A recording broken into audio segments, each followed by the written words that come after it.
Assalamualaikum warahmatullahi wabarakatuh. My name is Annisa Triyulianita Wiranto. So right now I want to tell a story by Dorothy Parker. The title is Here We Are. The young man in the new blue suit finished arranging the glistening luggage in tight corner of the Pullman compartment. The train had leaped at curve and bounced along straightway, redounding balance at praiseworthy achievement and a sporadic one, and the young man had pushed the hostess and took and sipped the bag with concentrated care. Nevertheless, 8 minutes for the settling of 2 suitcases and a hat box, it is a long time.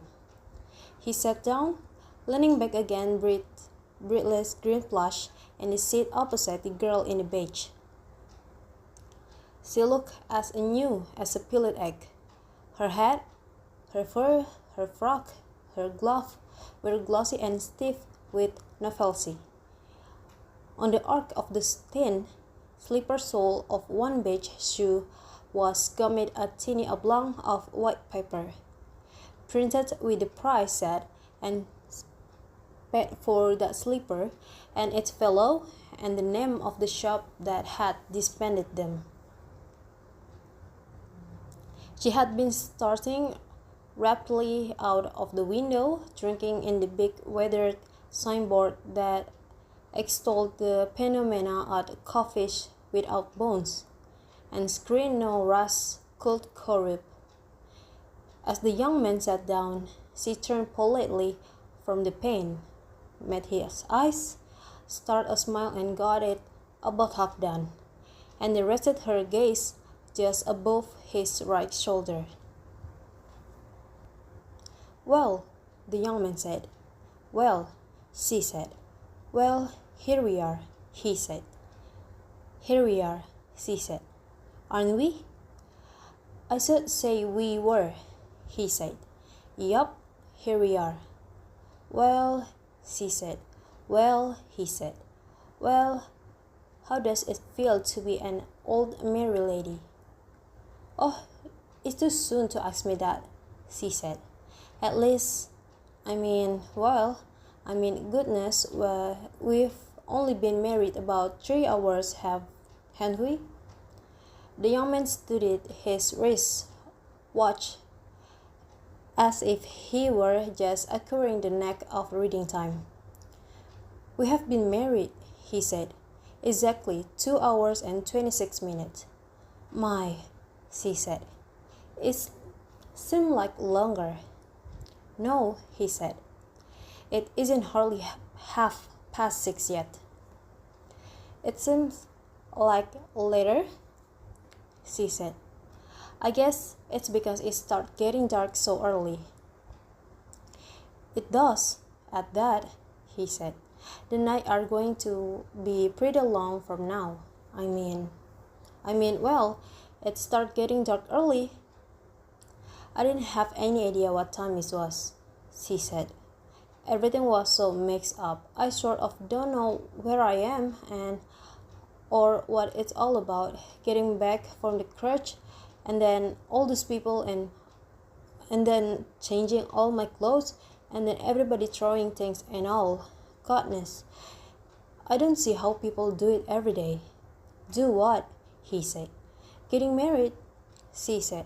"When you think of all the people all over the world getting married just as if it was nothing, Chinese people and everybody just as if it wasn't anything." "Well, let's not worry about people all over the world," he said. "Let's don't think about a lot of Chinese.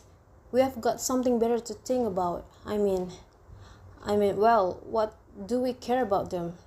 "I know," she said, "but I just sort of got to think of them and all of them all over everywhere, doing it all the time, at least, getting married, and it's sort of such a big thing to do.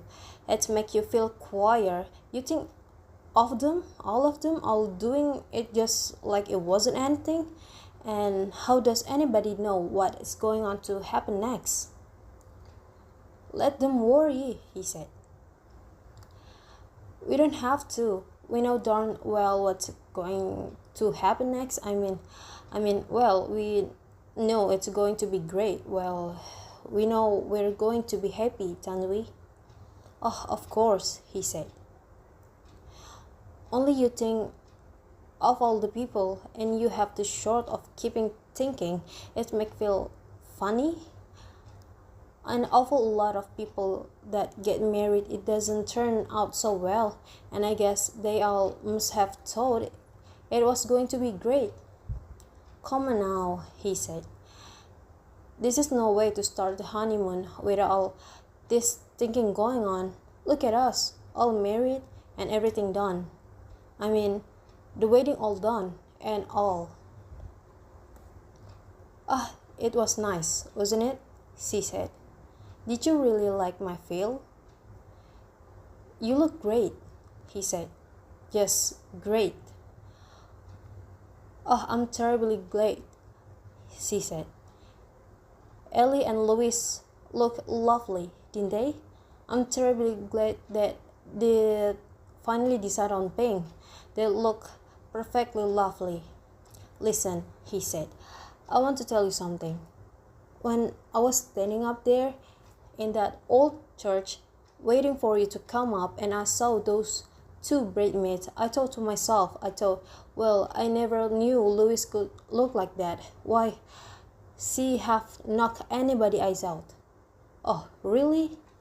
She said. Funny. Of course, everybody thought her dress and hat were lovely, but a lot of people seem to think she looked sort of tired. People have been saying that a lot lately. I tell them I think it's awfully mean of them to go around saying that about her.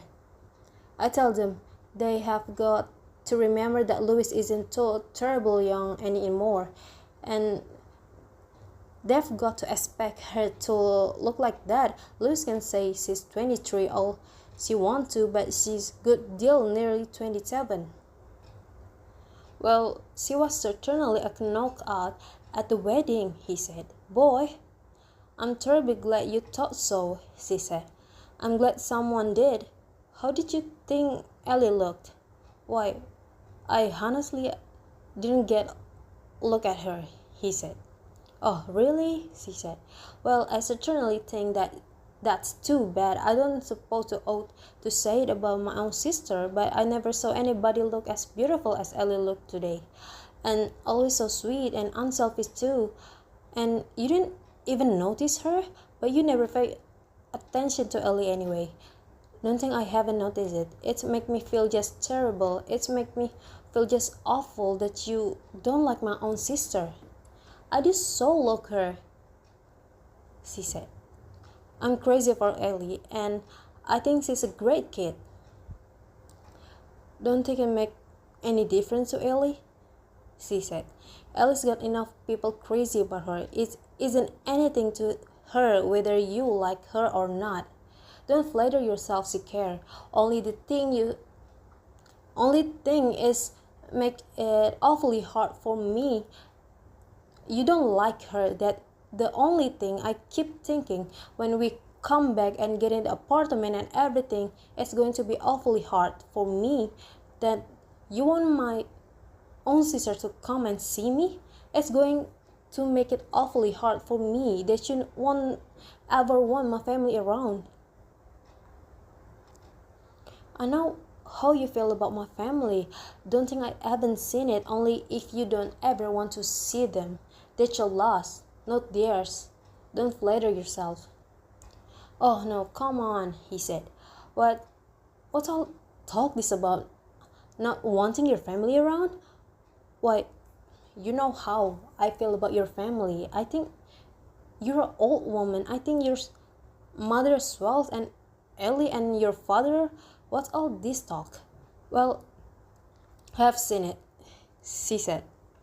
Don't think I haven't. A lot of people that get married and they think it's going to be great and everything, and then it all going to piece because people don't like people's families.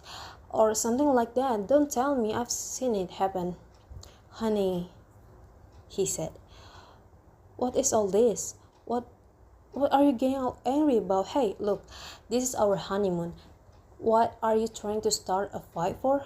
I guess you're just feeling sort of nervous. Me? She said.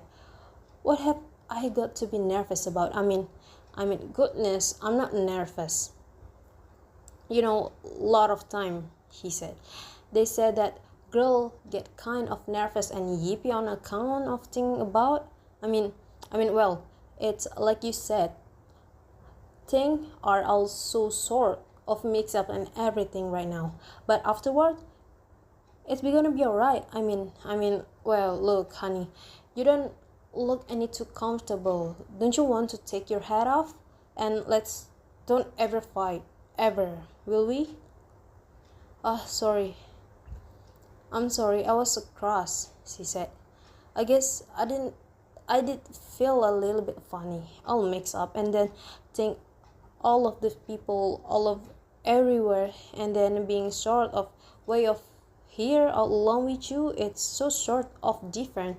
It's sort of such a big thing. You can blame a person for thinking, can you? Yes. Don't ever fight. We won't be like a whole lot of them. We won't fight or be nasty or anything, will we? You bet your life we won't, he said. I guess I will take this darn old hat off, she said. It kind of presses. Just put it up on the rack, will you, dear?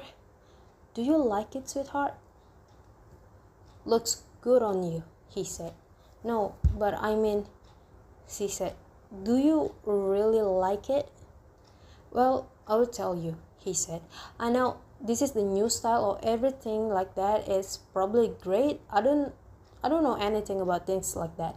Only I like a kind of the hat like that blue hat you had. Gee, I like that hat.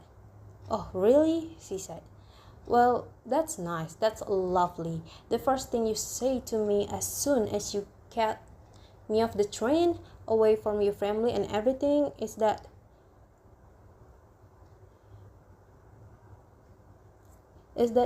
you don't like my hat. The first thing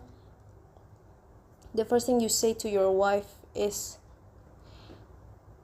you think that she has terribly taste in hats? That's nice, isn't it? No, honey, he said. I never said anything like that. I only said, why you don't seem to realize, she said. Is this hat cost $22? $22, and that horrible old blue thing you think you're so crazy about, that costs $13.95.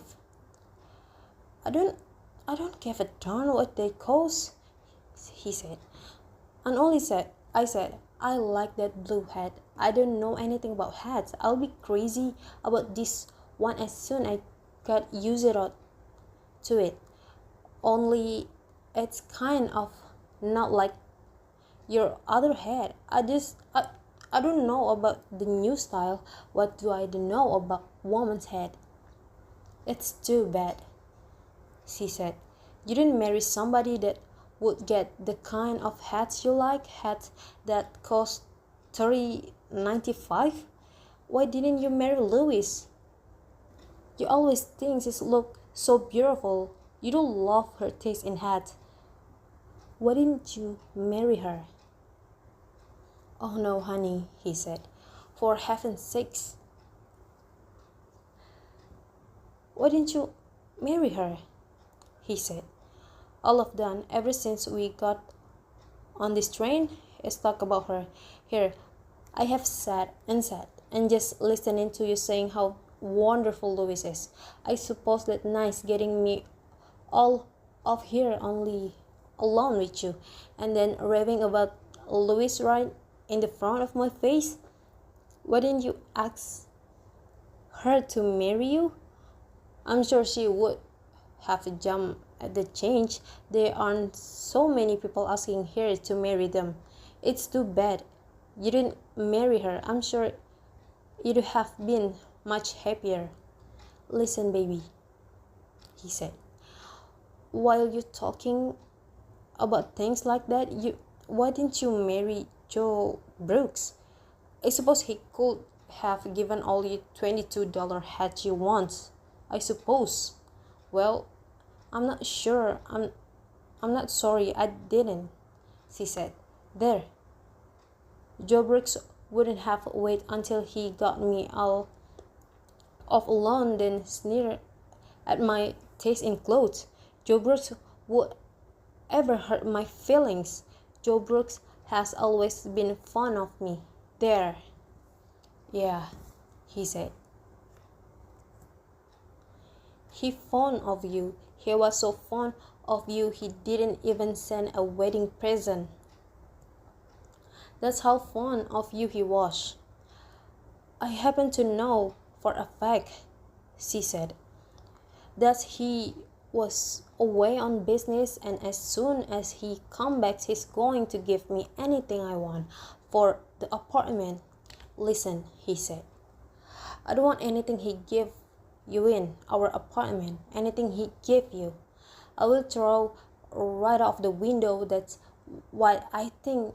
If your friend Joe Brooks, and how do you know where he is and what he's going to do anyway?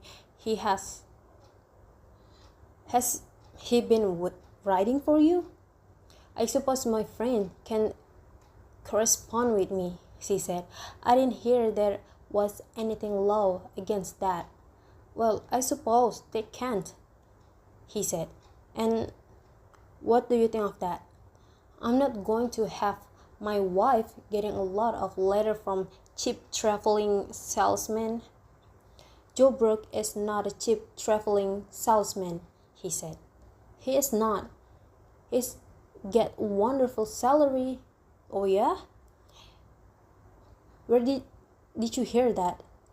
He told me so himself, she said. Oh, he told you so himself? He said. I see, he told you so himself. You got a lot of right to talk about Joe Brooks, he said. You and your friend Louis, all you ever talk about is Louis. Oh, for heaven's sake, he said. What do I care about Louis? I just thought she was a friend of yours. That's all. That's why I ever noticed her. Well, you certainly took an awful lot of notice to her today, she said.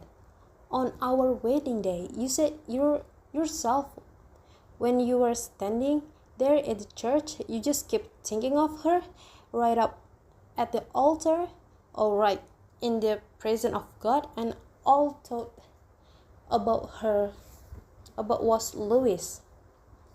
Listen, honey, he said. I never should have said that. How does anybody know what kind of crazy thing come into their head when they're standing there waiting to get married? I was just telling you that because it was so kind of crazy. I thought I would make you laugh. I know, she said. I've been all sort of mixed up today too. I told you that everything's so strange and everything, and me all the time thinking about all those people all over the world, and now I was here all alone and everything. I know you get all mixed up, only I did think when you kept talking how beautiful Louis looked, you did it with malice and forethought. I never did anything with malice and forethought, he said. I just told you that about Louis because I thought it would make you laugh. Well, it didn't, she said. No, I know it didn't, he said.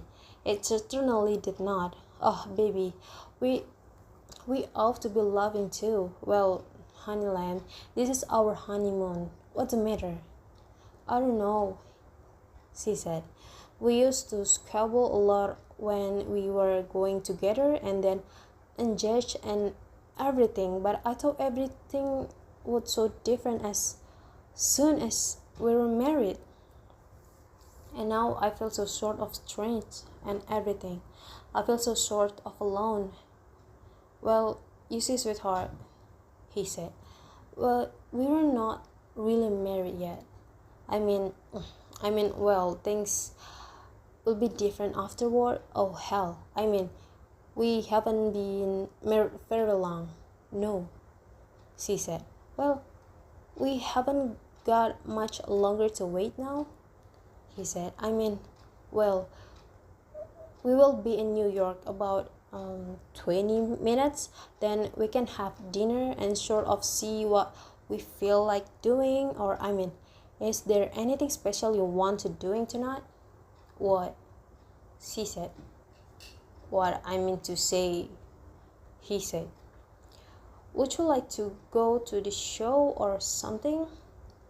Why, whatever you like, she said. I sort of didn't think people went to theaters on anything on there. I have got a couple of letters I simply must write. Don't let me forget. Oh, he said. You're going to write letters tonight? Well, you see, she said, I've been perfectly terrible, what with all the excitement and everything. I never did text poor old Mr. Spargay with her berry spoon, and I never did a thing about those books and the Mastersons. I just too awful of me. I have got to write them this every night. And when you have finished writing your letters, he said, maybe I could get your a magazine or a bag of peanuts. What? She said. He said, I wouldn't want you to be bored.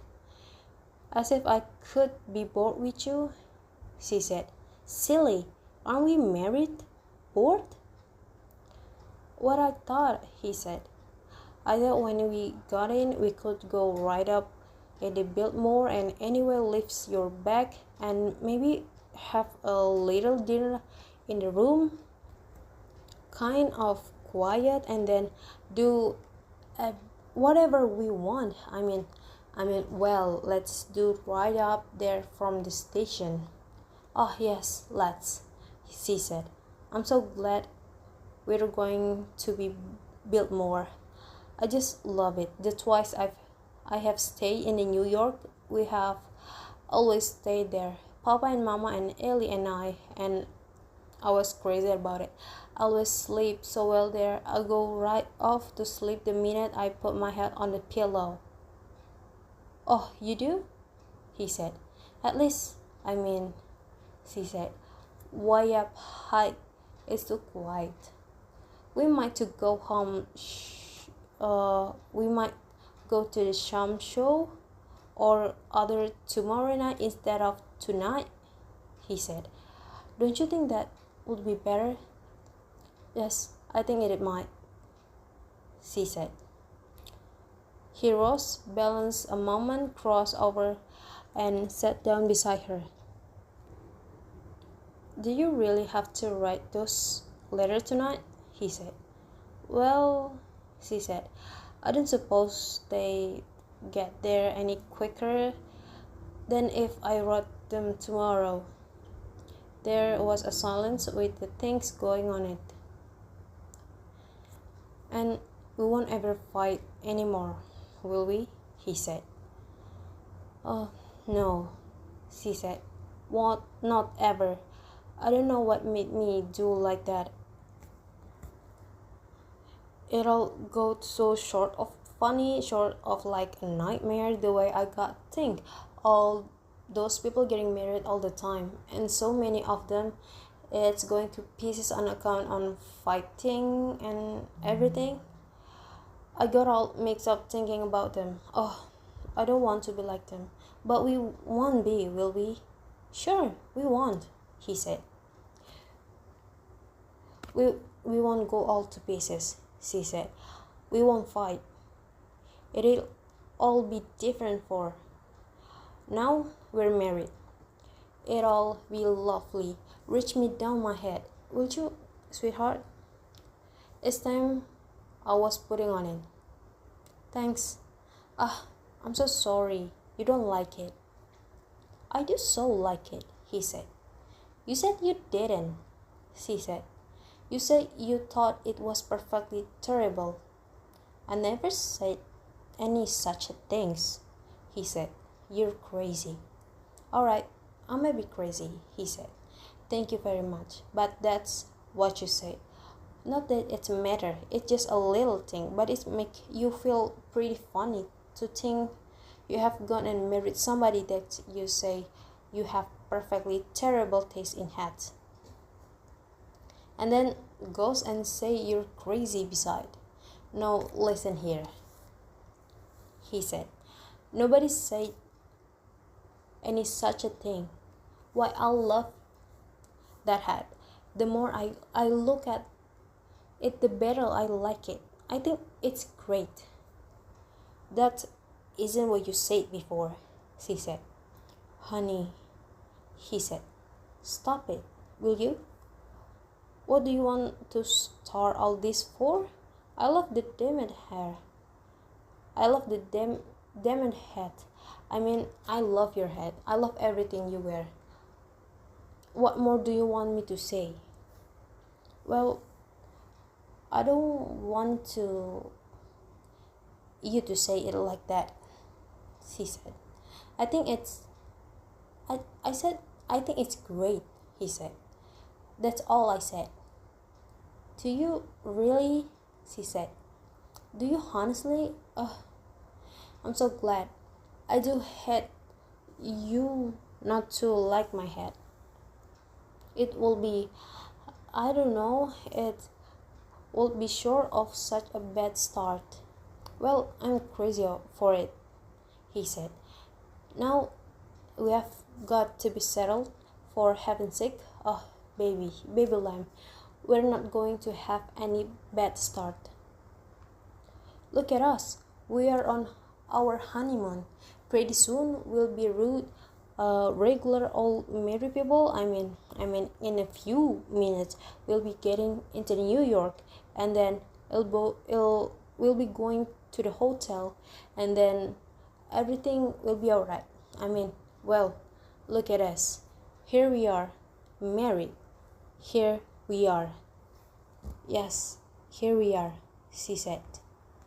Aren't we?